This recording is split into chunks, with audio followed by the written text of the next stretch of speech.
শুক্রবার আন্তর্জাতিক নারী দিবস। তাই নারী দিবসকে সামনে রেখে বৃহস্পতিবার আগরতলার মুক্তধারায় রাজ্য শিশু সুরক্ষা ও অধিকার কমিশনের উদ্যোগে সমাজ শক্তি সোসাইটির সহযোগিতায় নারী দিবস পালন করা হয়।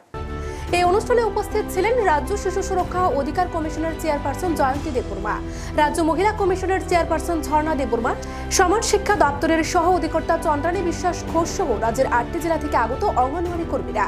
অনুষ্ঠানে উপস্থিত অতিথিদের দ্বারা মঙ্গল প্রদীপ প্রজ্বলনের মাধ্যমে অনুষ্ঠানের শুভ সূচনা করা হয়। এদিনের এই নারী দিবস অনুষ্ঠানে প্রতিটি জেলা থেকে 10 জন করে অঙ্গনওয়াড়ি কর্মীদের বিশেষ সংবর্ধনা দেওয়া হয়। এদিনের এই অনুষ্ঠানে রাজ্যে শিশু সুরক্ষা ও অধিকার কমিশনের চেয়ারপারসন সহ মহিলা কমিশনের চেয়ারপারসন এবং সমাজ শিক্ষা দপ্তরের উপ অধিকর্তা বক্তব্য রাখতে গিয়ে বলেছেন, গোটা দেশে এবং রাজ্যে পুরুষদের পাশাপাশি নারীরাও সমান তালে তাল মিলিয়ে এগিয়ে যাচ্ছে। এমনকি নারীরা এখন জুতো সেলাই থেকে শুরু করে চণ্ডী পাঠেও পারদর্শী। বিশ্ব আন্তর্জাতিক নারী দিবস পালন করে থাকি। আমরা দেখেছি প্রাচীনকাল থেকে আমরা যারা নারীরা আগেকার দিনে অনেক বাধা অতিক্রম করে কিন্তু আমরা সবাই এগিয়ে যাচ্ছি।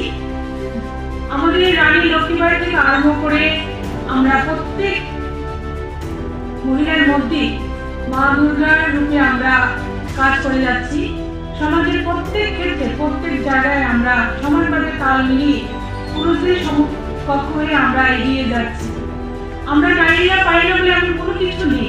আমরা জুতো সেলাই থেকে আরম্ভ করে চণ্ডী পাঠ এবং দেখতে গেলে আজকাল মহাকাশ যান পাঠানো থেকে আরম্ভ করে সমাজের বিভিন্ন জায়গায় বিভিন্নভাবে মহিলারা এগিয়ে যাচ্ছে।